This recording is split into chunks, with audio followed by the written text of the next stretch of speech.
His secretary sent me a bikini selfie with the caption, "He likes red."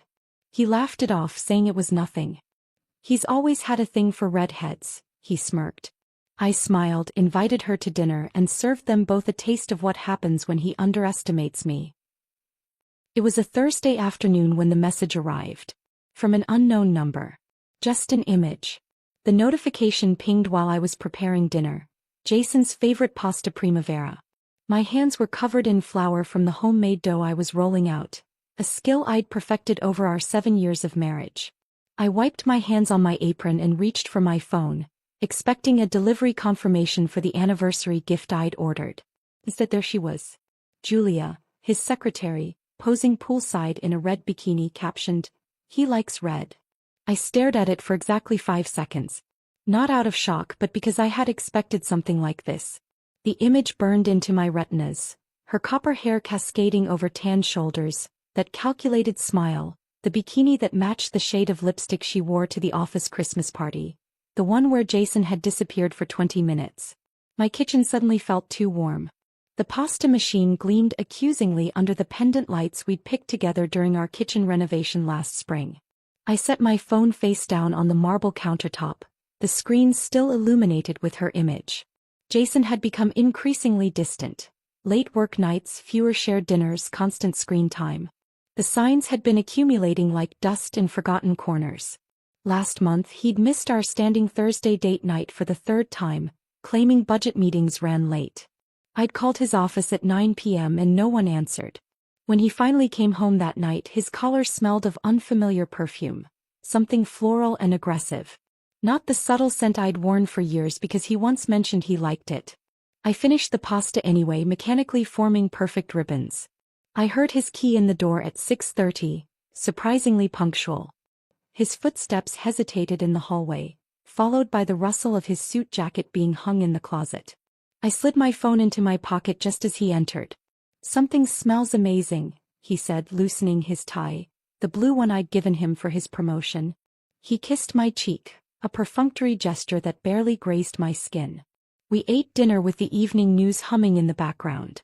I waited until he'd finished his second glass of wine before sliding my phone across the table, the image still displayed. "This came today," I said, my voice steadier than I expected. "From an unknown number." Jason's eyes widened momentarily before he composed himself. He picked up the phone, his expression shifting from surprise to practiced nonchalance. When I showed him the picture, he laughed. "She's just being playful. You know how she is." Then the smirk. "I've always had a thing for redheads." The statement hung between us like a visible thread, one I could follow back through our entire relationship, connecting moments I'd previously dismissed. Julia wasn't the first. There had been Amber from accounting 3 years ago, whose auburn hair had caught his attention at company functions. Before her, Chelsea, the yoga instructor whose strawberry blonde curls bounced as she demonstrated poses. I'd been too trusting, too willing to believe his explanations. I didn't argue. I just smiled, tucked it away, and began observing more closely. That night, I lay awake beside him, listening to his even breathing. The moonlight filtered through our bedroom blinds, casting prison bar shadows across the bedspread.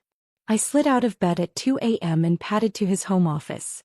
His laptop sat on the desk, closed but not locked. He'd grown careless, confident in my complacency. Julia was new but not shy. She'd started at the firm just 4 months ago. Fresh out of business school, ambitious and 27, 11 years younger than me. She often texted him outside work hours. I'd seen the names, the emojis. Heart eyes, flames, private jokes I wasn't privy to. I opened his laptop, and his emails appeared without requiring a password. He'd stopped hiding things, assuming I wouldn't look. Scrolling through his calendar, I found lunch meetings with her name attached, blocks of time labeled J project discussion, that corresponded to evenings he'd come home late. I wasn't interested in confrontation. I was interested in clarity. The next morning I suggested we combine our phone plans to save money. He agreed without hesitation. Another mistake. I set up the new account with access to message histories going back 3 months. That night after he fell asleep, I downloaded everything. So I backed up messages. Noticed gift charges on our shared card. Business dinners labeled vaguely as client entertainment at restaurants I knew were intimate. with secluded booths and dim lighting. A hotel charge from when he claimed to be at a conference in Phoenix. Receipts for jewelry I'd never received. My silence wasn't weakness, it was set up. I created a dedicated email account and forwarded everything there. I installed a discreet tracking app on his phone during breakfast one morning while he showered. I contacted a lawyer friend for preliminary advice, careful to speak in hypotheticals. While Jason believed he'd gotten away with subtle infidelity, I was building a timeline. Each piece of evidence was a stepping stone toward my own liberation. The weight of betrayal transformed into purposeful action. I was done being underestimated. Done being the understanding wife who looked the other way. Done pretending not to notice the lingering glances between them in our own home when she dropped off urgent documents on Sundays. 2 weeks after receiving the bikini photo, I had enough evidence to destroy both their careers. Misappropriation of company funds. Falsified expense reports. Time theft. The affair was just the salacious cherry on top. I decided to host a dinner, one they wouldn't forget. As I sent the invitation to Julia from my personal account, I felt a strange calm settle over me. I opened my closet and pushed aside the neutral colors Jason preferred me in. At the back hung a dress I'd purchased years ago but never worn, crimson, bold, unapologetic. I slipped it on, the silk cool against my skin. In the mirror I barely recognized myself. Not because of the dress but because of the woman wearing it. Someone who had found strength in silence and strategy and patience. Red had never been my color before. But perhaps it was time to claim it. I sent Julia a message from my own number this time. Let's do dinner. Just us girls. No pressure. The text felt oddly liberating.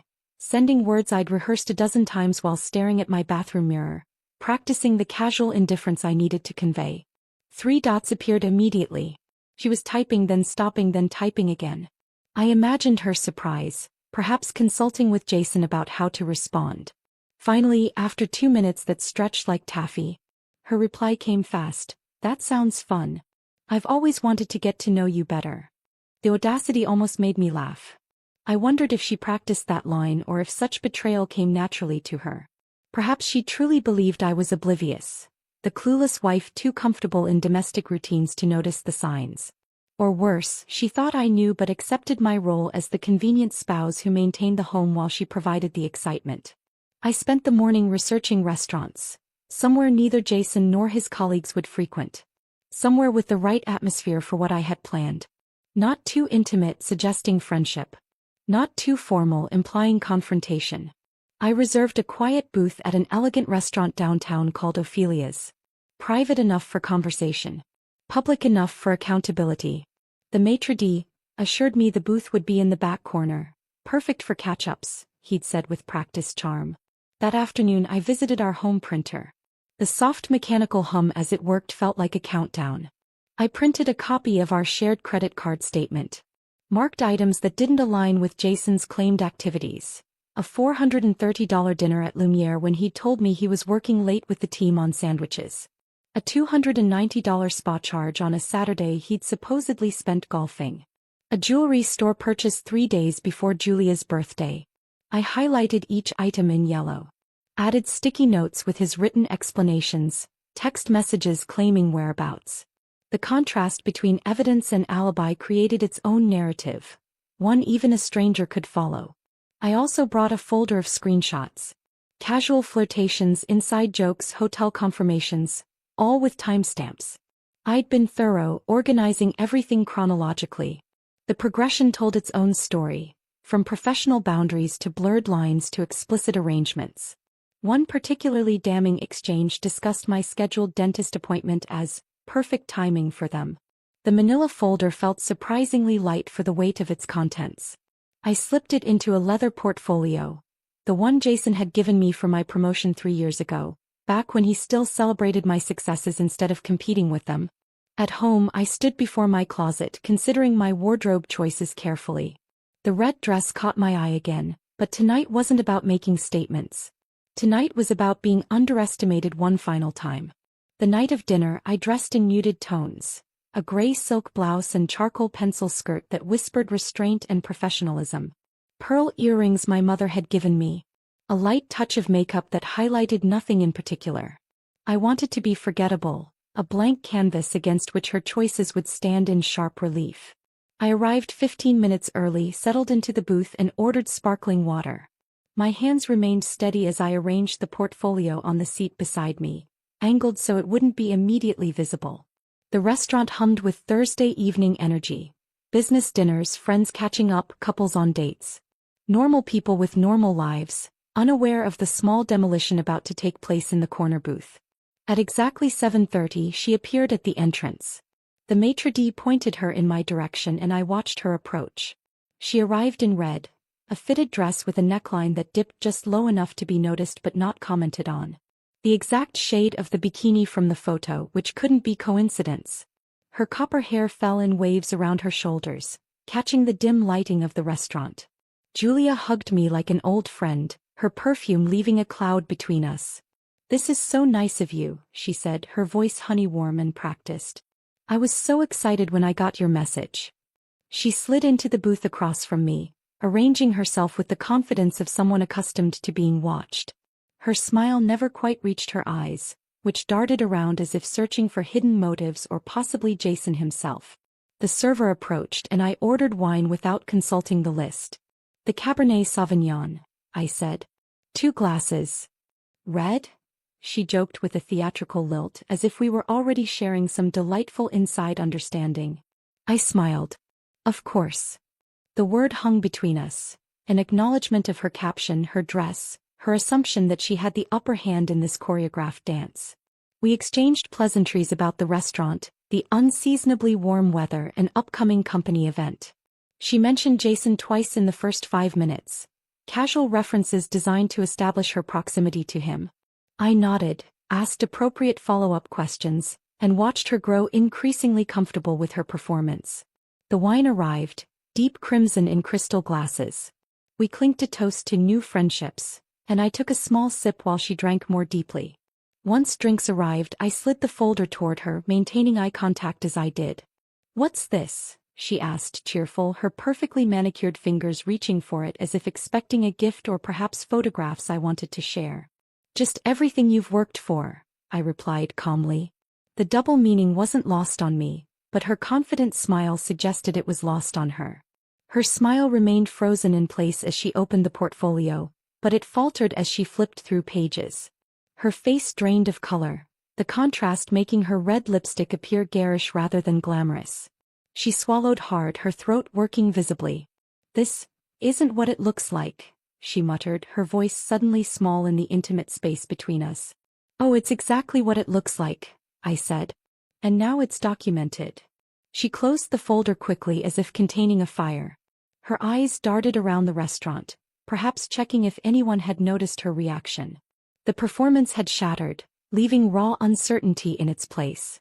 "I don't understand why you're showing me this," she whispered, her composed facade cracking like thin ice. I took another small sip of wine, letting the moment stretch between us. The power had shifted, I could feel it in the air, see it in the slight tremor of her hands as she pushed the folder back toward me. "I thought it was important that we understand each other," I said finally, "before we discuss next steps." I let her sit with the discomfort, flipping page by page, until she reached the dinner receipt labeled Client Entertainment. Her perfectly shaped eyebrows drew together as recognition dawned.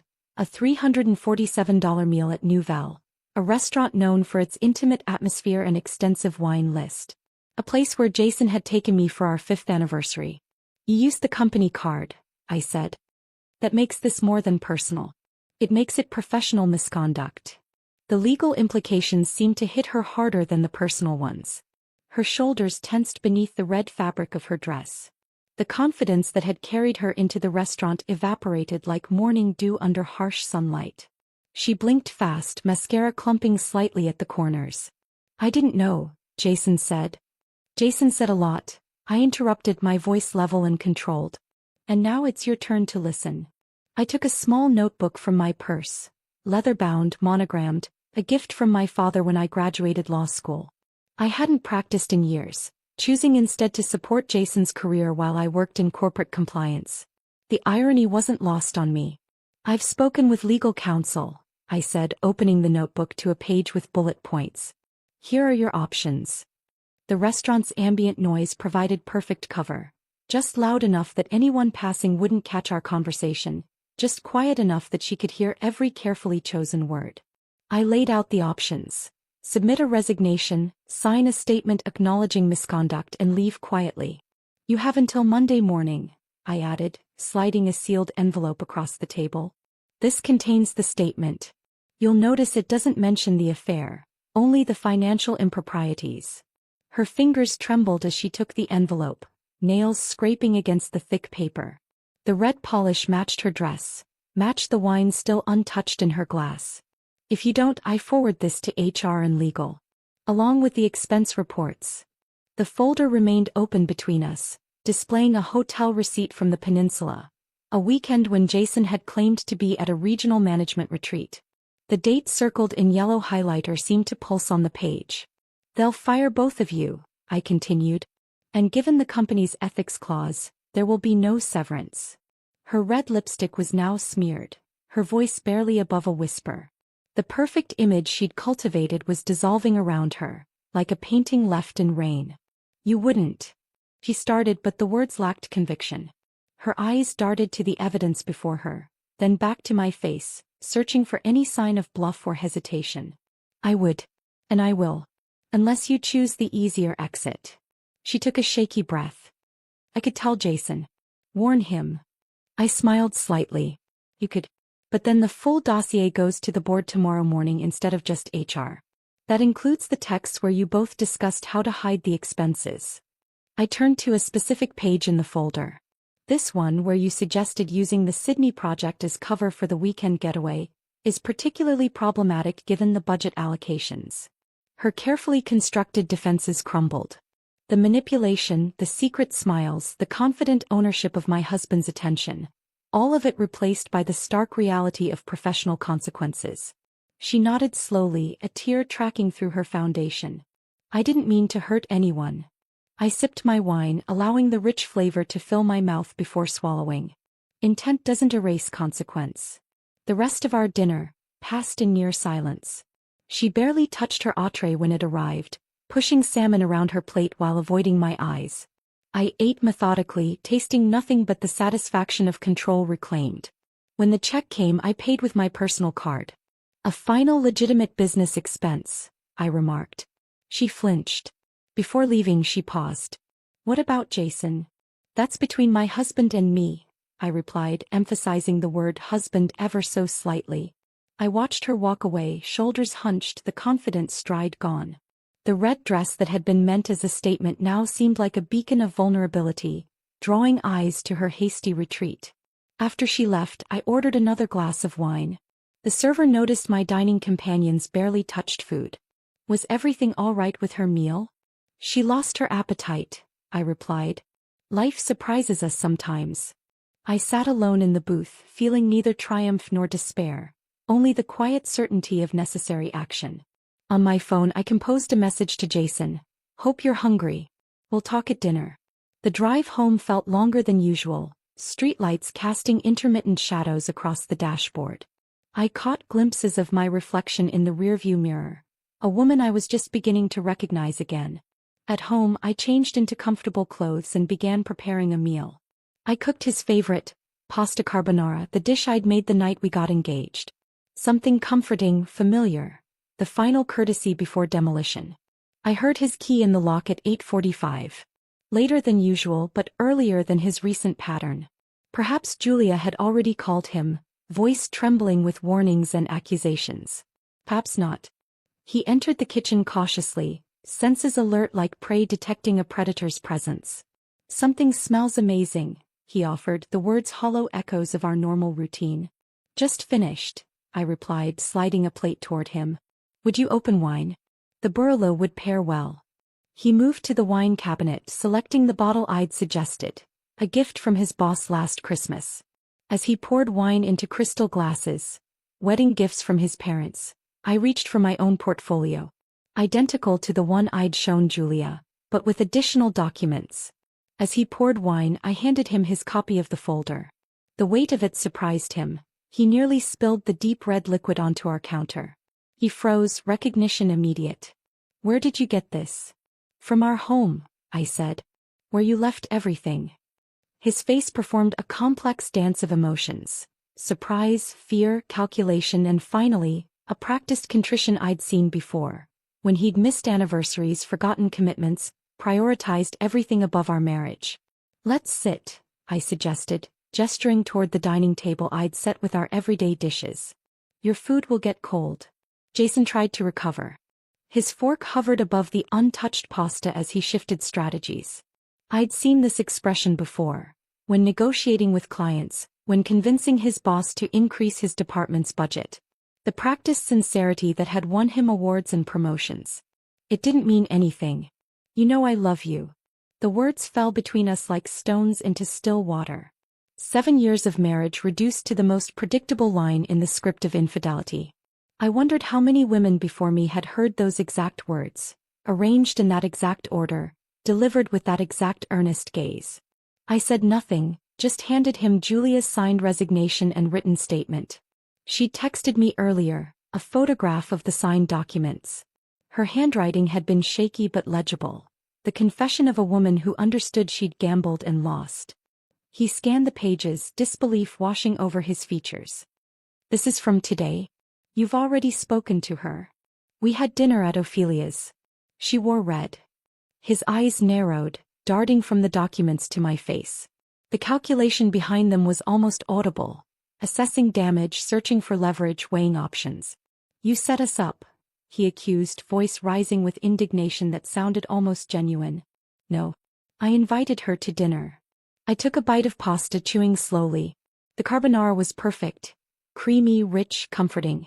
I wanted to remember this meal, this moment of reclaimed power. She made her choices. So did you.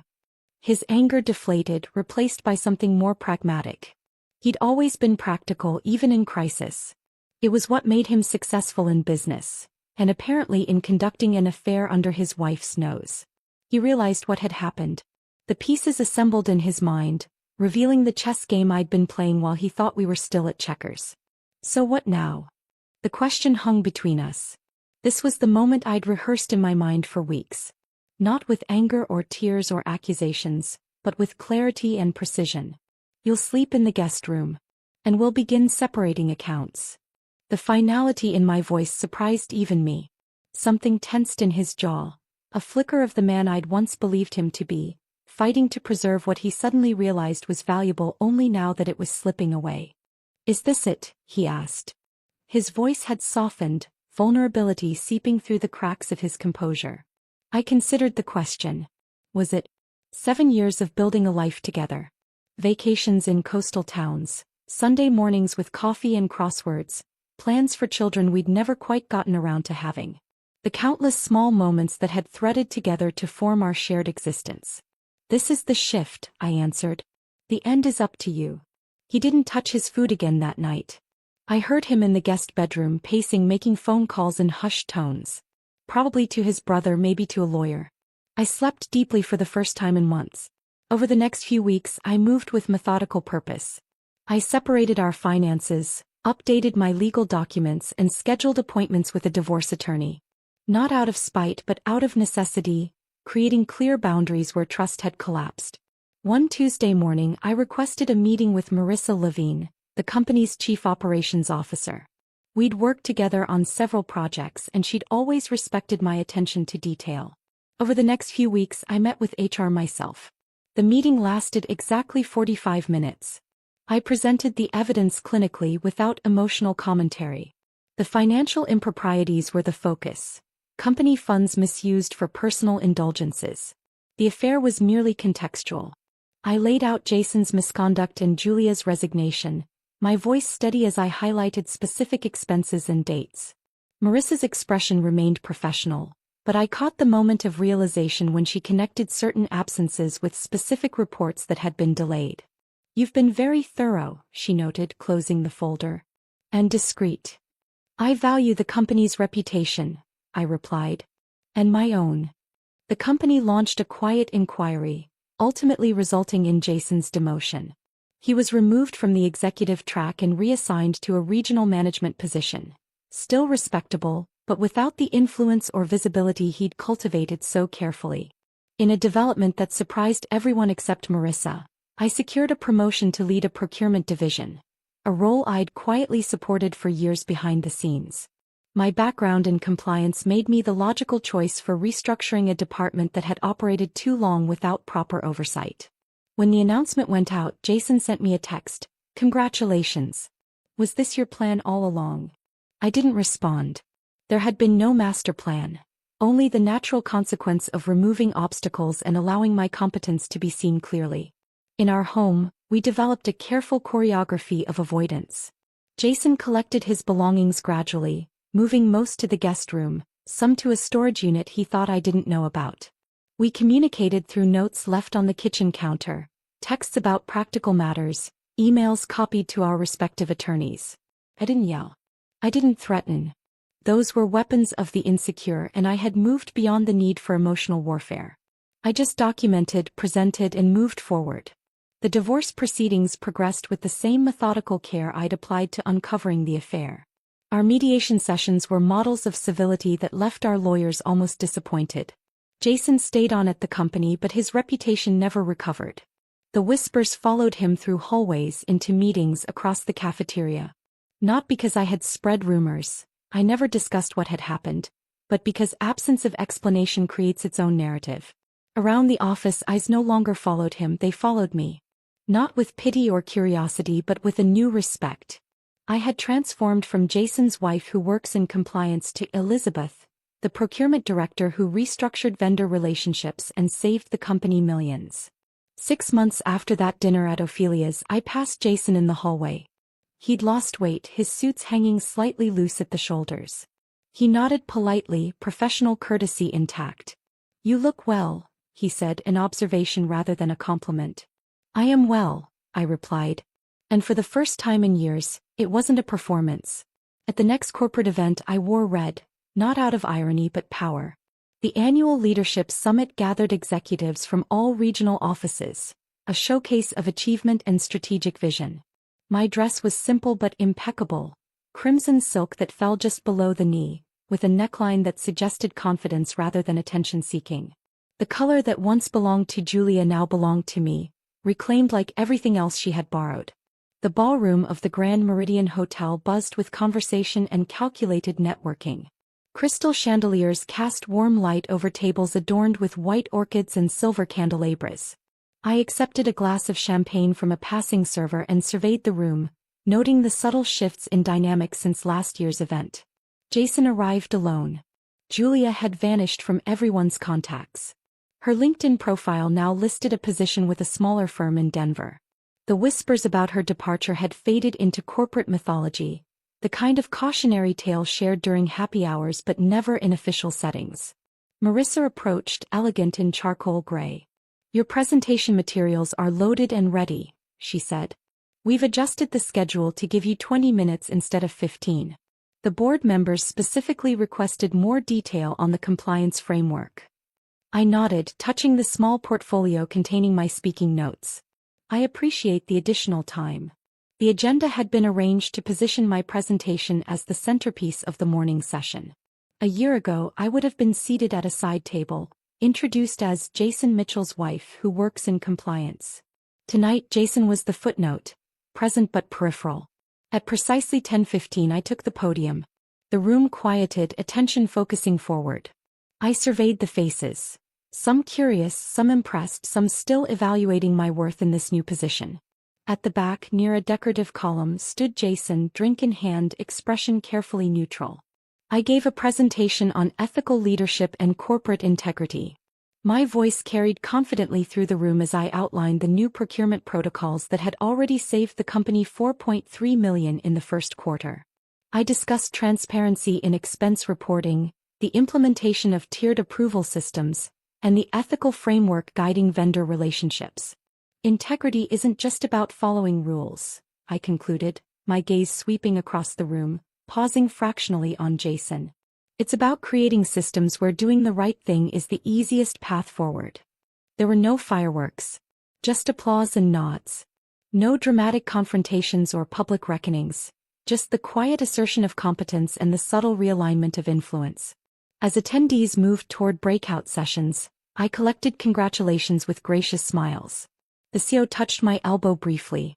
Your procurement overhaul is exactly what we needed. The board is impressed. Jason lingered by the bar watching. He knew. The expensive scotch in his hand, his third of the evening, betrayed the casual pose he attempted to maintain. When our eyes met across the room, he raised his glass slightly, not quite a toast, more an acknowledgement of a game well played.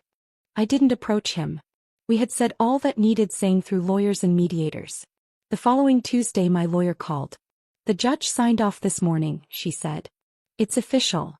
My lawyer finalized the divorce agreement with a fair settlement, prenup intact. The document arrived via courier that afternoon in a heavy manila envelope.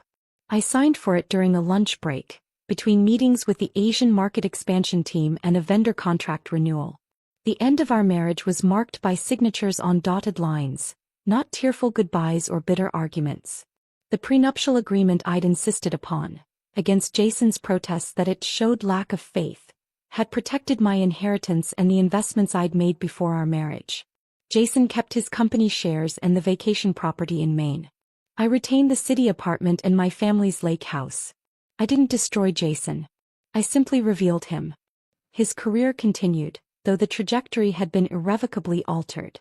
Last month he'd been passed over for the regional director position he'd been positioning himself for over the past 2 years. Not because I had intervened, but because his judgment had been called into question. I didn't need revenge to be loud. I needed it to be lasting.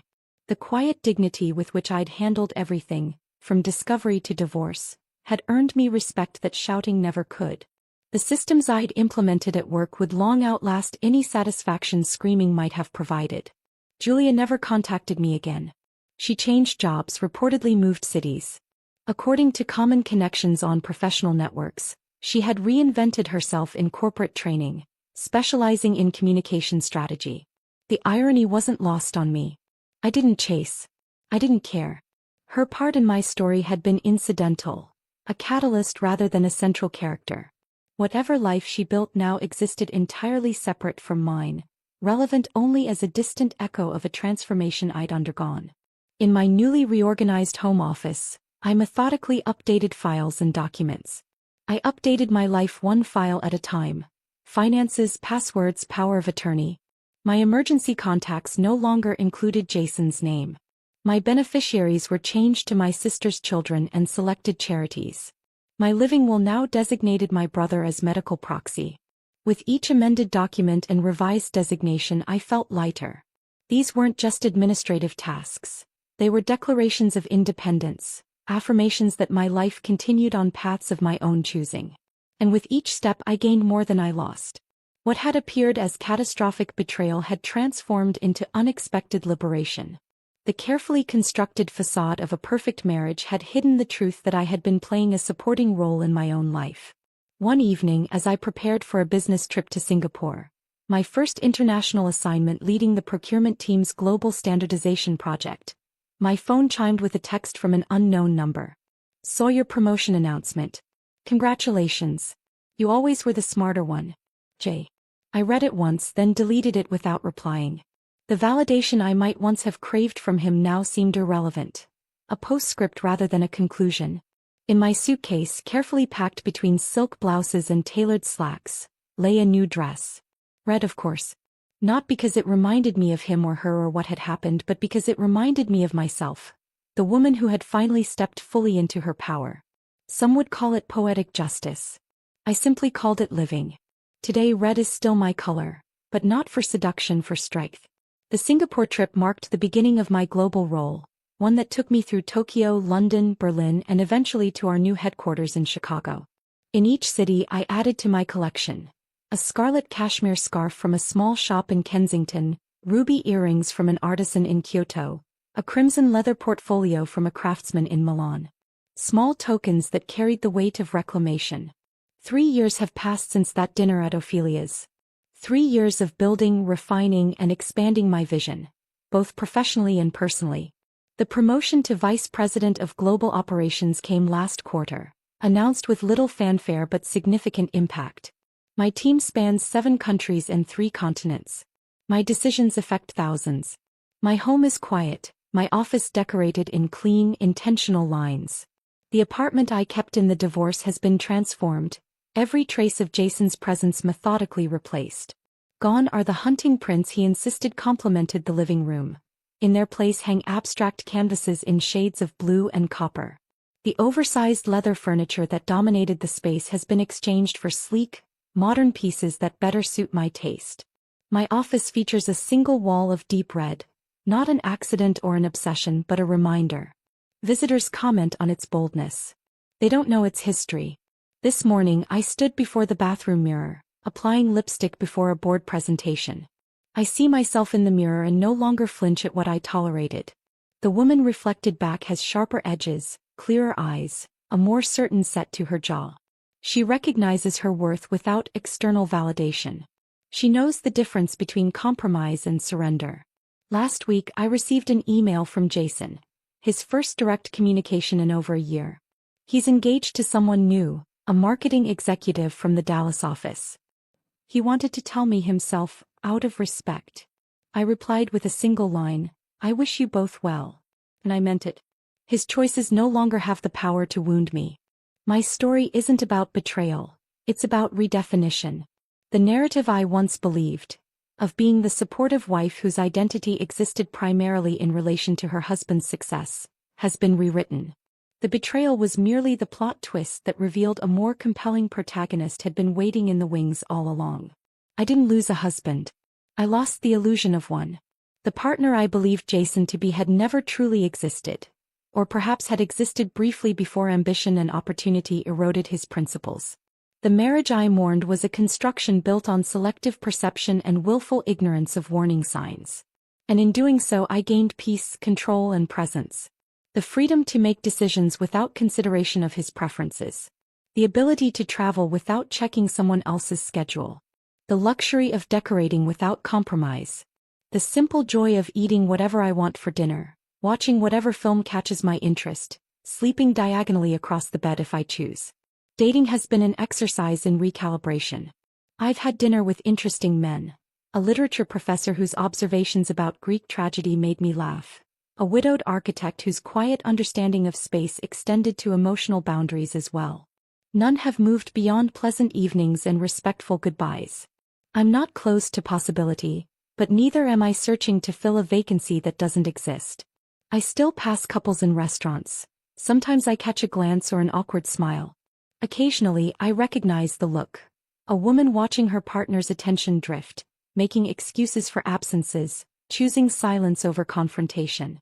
I see the moment of recognition in her eyes when our gazes meet. The flash of awareness that she's being handed a map but isn't ready to follow it. I hope she's watching. Not me specifically but the signs surrounding her. The password changes, the unexplained expenses, the conversations that end abruptly when she enters a room. I hope she's collecting evidence, not just of potential infidelity, but of her own worth beyond the relationship. I hope she doesn't wait too long to stand up. Not necessarily to leave but to establish boundaries, to require respect, to expect honesty. To understand that accommodation without reciprocity isn't partnership, it's erasure. And if she does, I hope she wears red too. Not literally perhaps but figuratively, I hope she chooses visibility over invisibility, assertion over acquiescence, action over acceptance. I hope she finds the shade that represents her reclaimed power, whatever color that might be. Because there's power in being underestimated. And greater power in the comeback. The quieter the transformation, the more profound its impact. My colleagues who dismissed me as Jason's wife, now report to me. The executives who barely acknowledged my presence now seek my approval. Last month, at an industry conference, I delivered the keynote address on integrating ethical practices into global supply chains. Afterward, during the reception, I noticed a young woman approaching, early 30s, sharp suit, determined expression. "Your presentation was incredible," she said, extending her hand. "But I really wanted to thank you for something else." I raised an eyebrow, waiting. 3 years ago I worked in accounting at the regional office. I saw how you handled everything with. She hesitated, with such precision and dignity. It showed me what professionalism truly means. I wasn't just the wife. I was the wake-up call. Not just for Jason and Julia but for those watching from the periphery. The the junior staff, the administrative assistants, the colleagues who witnessed how strength can manifest in calm calculation rather than emotional outbursts. And when they laughed, I simply waited. When Jason joked about Julia's playful message, when Julia hugged me with false friendship, when they believed their clever duplicity would continue unchecked, I didn't rush to reaction. I didn't give them the satisfaction of my distress. I observed, documented, and planned. Until it was my turn to serve the main course. The meal that changed everything. A carefully prepared dish of consequences, presented with elegant restraint. Now, as I prepare for another day of leading rather than following, I catch a final glimpse of myself in the hallway mirror. The red blazer I've chosen for today's board meeting isn't a statement or a reminder. It's simply a color that suits me. One among many I might have selected. Red was never her color anyway. It was always mine. I just needed the right moment to claim it. If this story of sweet revenge had you on the edge of your seat, smash that like button right now. My favorite part was when she confronted Julia at the restaurant with that folder of evidence and watched the color drain from her face. What was your favorite moment? Drop it in the comments below. Don't miss more thrilling stories like this. Subscribe and hit that notification bell so you never miss an upload.